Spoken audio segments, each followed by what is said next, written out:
Mon premier conseil, apprenez à vous connaître. Sincèrement, je dis ça parce que souvent on culpabilise parce qu'on est en retard sur tous les cours ou alors qu'on n'arrive pas à travailler le soir.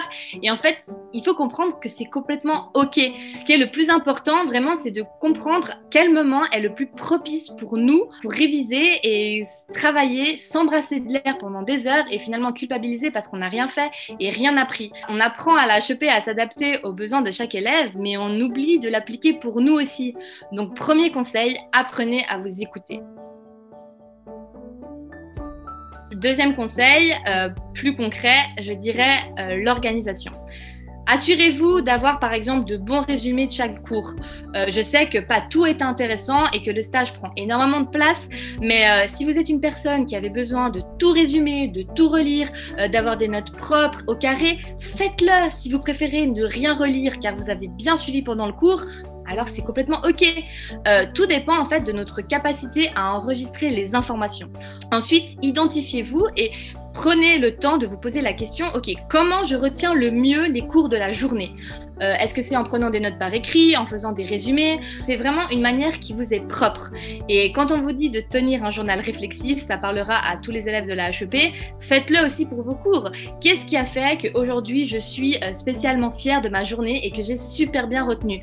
Trouvez la chose, essayez de la reproduire un maximum tout au long de votre parcours, identifiez ce qui est important pour vous.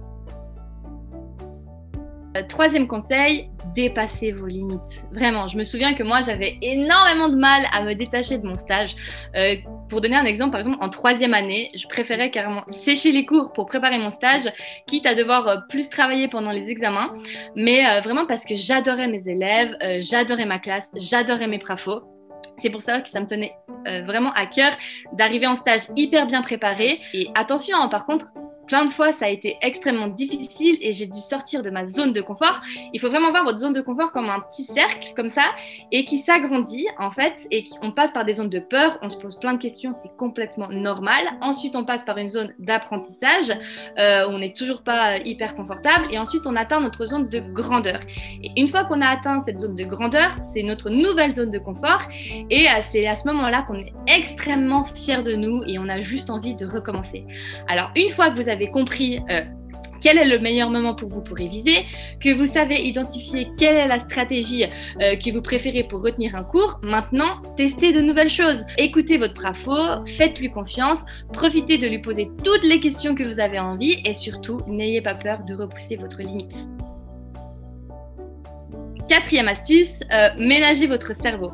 On a souvent énormément de choses à penser, je sais, on se dit qu'on a ça à faire et ça et ça et ça, et souvent on croule sous l'accumulation du retard et la motivation est au plus bas. Alors déjà, il y a plein d'outils à votre disposition, vous pouvez d'ailleurs suivre mon compte Instagram où on vous donne plein de tips, mais il y a aussi des vidéos YouTube, il y a des livres super intéressants et il y a des professionnels comme moi qui sont là pour vous aider. Mais ce qu'il faut comprendre, c'est que finalement, toutes ces ressources, vous les avez déjà en vous.